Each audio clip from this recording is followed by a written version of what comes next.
টাকা দেন বাবা। আমি জানি না মানুষটা আমার আমাকে মিস খুব করে খিদা কিনা। লাগছে মাফ করেন, আমার সব শেষ হয়ে গেছে।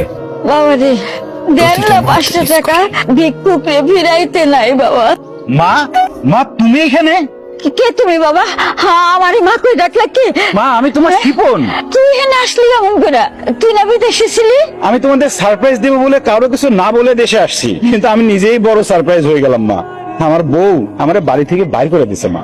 বৌমা তোর বাড়ি থেকে বাইর করে দিছে? মা, তোমার চোখে কি হয়েছে মা? আর তুমি এরকম রাস্তাঘাটে ভিক্ষা করতেছো কেন? হ্যাঁ, আমার চোখে ছানি পড়ছিল। আমি বউরে কইছি আমার ডাক্তার দেখাও। একদিন ডাক্তারের কথা কইয়া বাড়ির থেকে বাইর কইয়া আমারে পালাই দিয়া চলে গেল। আমি তো সেই থেকে রাস্তায় ভিক্ষা করতেছি বাবা।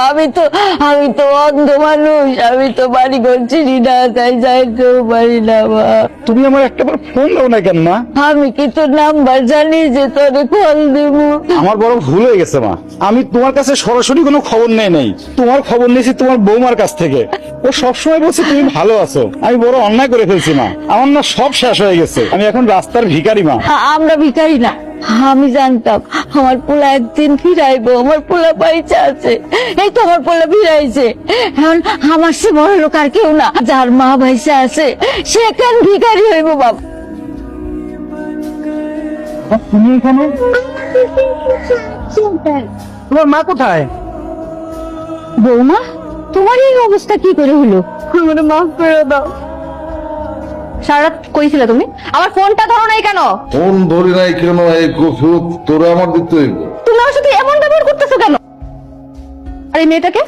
মাই ওয়াইফ, আমার স্ত্রী। তোমার বউ মানে? আমি তোমার বউ, আর আমি ঘরে থাকতে তুমি আরেকটা মেয়েকে বিয়ে করে নিয়ে আসছো। তুই যদি তোর ঘরে একজন জামাই রেখা আর একটা নতুন করে বিয়ে করতে পারো, আমি আমার ঘরে বউ রাইখা আরেকটা বিয়ে করতে পারবো না? ওনাকে আর চিন্তায় ফেলো না, উনি এত ধাক্কা সহ্য করতে পারবে না। জামিল আমার হাজবেন্ড, জামিল আপনাকে ডিভোর্স করেছে। দেখবেন ডিভোর্স পেপার? আমি এটা দেখতে চাই না। বাবা, বাবা, তুমি রাতে কোথায় ছিলে? আমি তো তোর বাপ না। তোর জন্য আমি আমার স্বামীর তালাক দিছি। এই প্লট তোর নামে আমি লিখে দিছি, টাকা পয়সা সবকিছু তোর নামে আমি লিখে দিছি, আর তুই কিনা আমার সাথে এরকম করলি? তুই তো জামাইরে তালাক দিস, তুই তো আমারও তালাক দিয়ে দিতে পারবি। তো গোমত মাইয়া গোদারা সবকিছু সম্ভব, তো করে কোনো বিশ্বাস নাই। আল্লাহ ছাড় দেয় কিন্তু ছেড়ে দেয় না। অভিশাপ কখনো কাউকে দিতে হয় না, অভিশাপ লেগে যায়। আমি তোমাকে বলেছিলাম না, বিদেশ থেকে আসার সময় অল্প যে কটা টাকা নিয়ে আসছিলাম তা দিয়ে আবার নতুন করে ব্যবসা শুরু করছি। আমি আমার মারে নিয়ে ভালোই আছি। তোমার যে এই অবস্থা হবে সেটা আমি জানতাম। আচ্ছা যাই হোক, আমি আমার মেয়েকে নিয়ে গেলাম, তুই রাস্তায় পড়ে মর। মানুষ ভুল করলে তারে একবার সুযোগ দিতে হয়। বৌমা যে ভুল করছে তার শাস্তি সে পাইছে। তুই বৌমারে মাফ করে দে, এটা তোর মায়ের আদেশ। ওঠো বৌমা।